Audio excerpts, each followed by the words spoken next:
Surat police કમિશનરે કહ્યું, ચૂંટણી અગાઉ 20,000 સામે અટકાયતી પગલાં લીધા, 53ને કરાયા પાસા।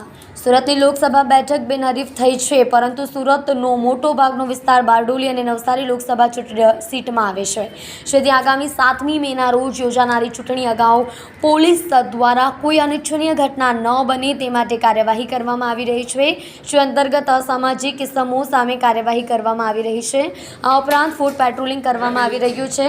20,000 સામે અટકાયતી પગલાં લેવામાં આવી રહ્યા છે, જેમાંથી 53ને પાસા કરાયા છે। આ સાથે 33 પોલીસ સ્ટેશનમાં તમામ ટીમ સક્રિય રીતે કામ કરતી હોવાનું પોલીસ કમિશનરે કહ્યું છે।